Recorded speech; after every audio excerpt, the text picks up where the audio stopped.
I mean, I would definitely say the difference between the U.S. and European scenes is that in Europe, it's a part of the accepted culture. This music in general, I think, is just more accepted here. In the U.S., we're constantly struggling to be able to do this music. You know, it's just not part of the everyday culture. Where I come here, it's you have a lot of options for clubs, for events. You know, you go to a city like Berlin and you have 40 events every night. You have clubs that are subsidized by the government.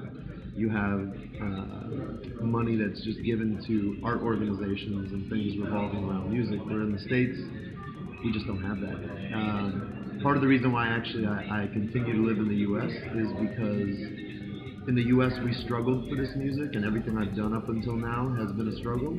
So it makes me appreciate what I have and what I'm doing and kind of where I came from. And I want to retain that because I think that kind of gives me the vibe that I have and gives me the energy that I have for it.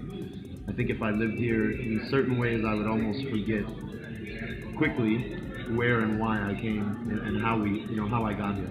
So I would say that's probably the major difference, is just the culture acceptance.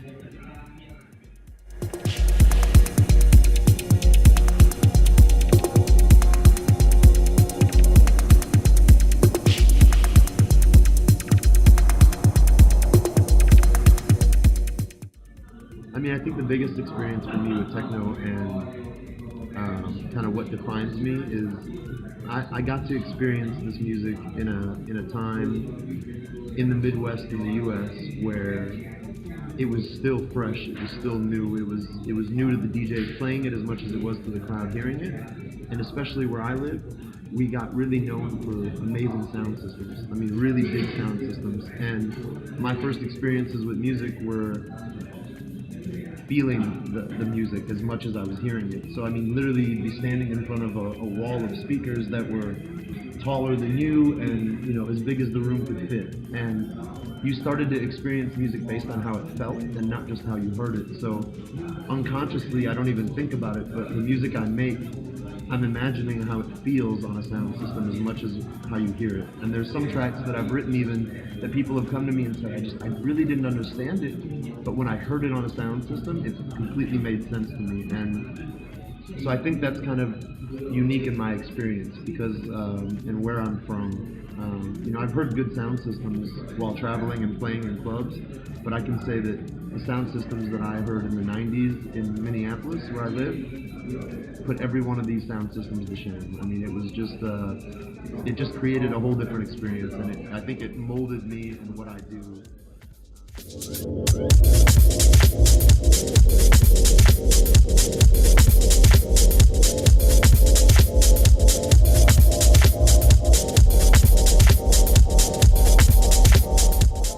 So DVS1 stands for the DVS1. It was a name that was given to me in the 90s and it just kind of stuck.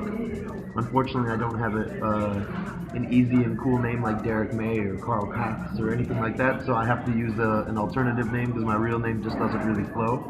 So DVS1 was a nickname that was given to me by a friend who was a graffiti artist, and his name was Envious1, so he called me DVS1. And Devious just kind of stuck with my personality, and it allows me the opportunity to be a little dark, a little sinister, but still have some soul when I play.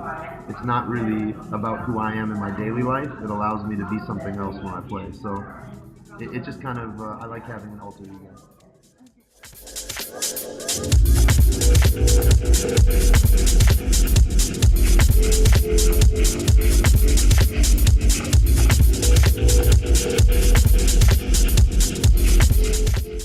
In the 90s it was an analog setup, but at some point I had to get rid of all my gear for personal reasons, and I ended up setting up and using Reason. And the reason why I like Reason is because Reason is basically a virtual digital world, analog world. The way it's set up with racks, the gear you choose, how you plug things in, you can do anything. Your options are wide open. So at the moment I am 90% in Reason. I do sample some external pieces of equipment.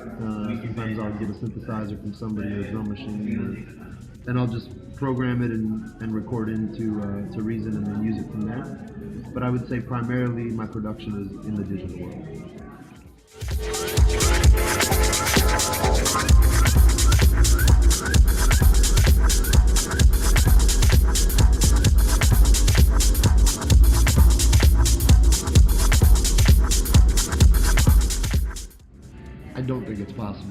on it. I think it's going to happen no matter what. But what I have realized, I just started my own label, Hush, and originally I started it as a vinyl-only label. And then about a month ago, I decided to release the tracks digitally, but not through Beatport, not through any other site, and do it myself through Bandcamp, which allows you to do it on your own. So you set it up and you can sell it directly yourself. And the record that I released without any reviews, without any marketing, without anything, sold out within a week. And then I repressed it again and it already sold out again. Sold almost 1,000 copies in the first month. And I looked online to see who was stealing it, and I wanted to see who was releasing it, who was giving it away. And what I realized is it's still sold enough. If it's a good record and if it's good music, it's still going to sell, and it's still going to be able to provide for the artist opportunities to go travel, to go do things, to go experience because of the music that they made. There's no way to stop it. I think you just have to continue to make good music. Be honest with what you do. You're not going to make millions on record sales. But I think you just have to keep releasing music, and the reason why I ended up releasing my stuff digitally on my own was because I downloaded some of the people's copies who they stole it, and they were really bad copies, and they were just terrible recordings. So I decided, let me put this out digitally and allow people to get at least good copies. If it's going to be out there, let them have good copies. And I was surprised. I mean, I sold surprisingly a lot of digital copies on my own. So the reality is people want good copies of it. The people who really matter are going to support the artist, and they're going to support the music. And to those that steal it, fuck them. It is what it is.